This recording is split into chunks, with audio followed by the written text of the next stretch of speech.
আসসালামু আলাইকুম গাইস, আজকের এই ভিডিওতে দেখানো হবে কিভাবে এইরকম একটা অ্যানিমে ক্যারেক্টার থেকে এইরকম একটা কুল লোগো বানাতে হয়। তো গাইস, যদি ভিডিওটা ভালো লাগে ফটাফট লাইক কমেন্ট শেয়ার আর সাবস্ক্রাইব করে দেন চ্যানেলটারে। প্রথমে আপনার ফোনটি রোটেট করে নিন এবং পিকচার অ্যাপটি ওপেন করুন।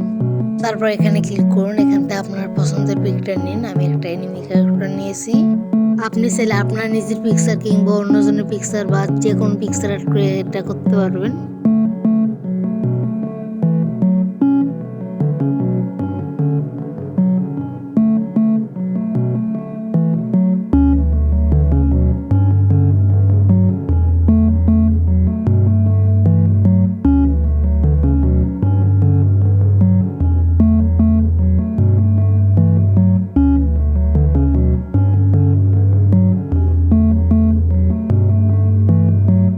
শেপে ক্লিক করেন, এরকম একটা শেপ আসবে এবং এটা এখন লেয়ারে ক্লিক করে ছবির পিছনে নিয়ে যাবেন এবং এটাতে কালার দিবেন।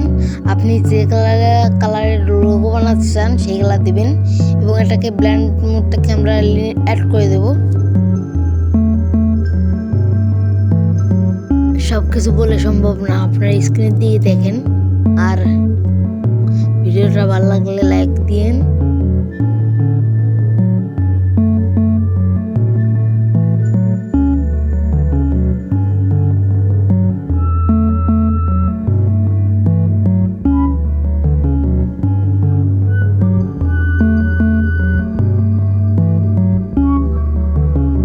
পিএসসিতে আমাদের এগুলোকে আলাদা করে অ্যাড করতে হতো বা আমাদের আলাদা করে এগুলো ম্যানেজ করতে হতো, বাট পিকচারে আমরা এগুলা স্টিকার অপশন পাচ্ছি। এটা একটা পিকচারের ভালো সুবিধা। তো এই জন্য আজকে এই ভিডিওটা আমি পিকচার দিয়ে দেখালাম। আর হ্যাঁ, আমরা সবগুলো লেয়ারকে আমরা তালা দিয়ে দেবো, মানে লক করে দেবো যাতে লেয়ারগুলো না নড়ে। আর এখানে টেক্সট লিখে নিলাম। ফন্ট আপনারা এই ফন্ট ইউজ করবেন। এই ফন্ট আপনারা যদি গুগলে সার্চ দেন পেয়ে যাবেন। ফন্টের নাম হলো গ্র্যান্ড বোল্ড। এটা যদি আপনারা ক্রোমে সার্চ দেন পেয়ে যাবেন ইজিলি। তো আপনারা স্ক্রিন থেকে দেখেন, বলে সব কিছু বলা সম্ভব না। আর ভিডিওতে যারা এখন লাইক দেন না, লাইকটা দিয়ে দেন ভাই। আপনাদের লাইক দিতে তো ভাই টাকা পয়সা লাগে না, এত কিপটমি করেন কে ভাই? একটু লাইকটা দেন ভাই, দেন।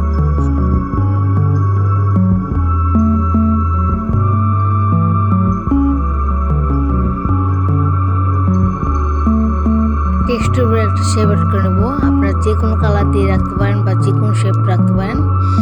আমি লাল কালার দিব। শেপ আপনারা চাইলে যে কোনো স্টাইলে করতে পারেন এবং লেয়ারটাকে আমরা মাল্টিপ্লাই করে দেবো। আমরা যে কোনো একটা অক্ষরের উপর এভাবে রাখবো। আমি এরকমভাবে রাখবো না, আমি রাখবো হলো মানে সার্কেল, মানে গোল আকারে এইভাবে।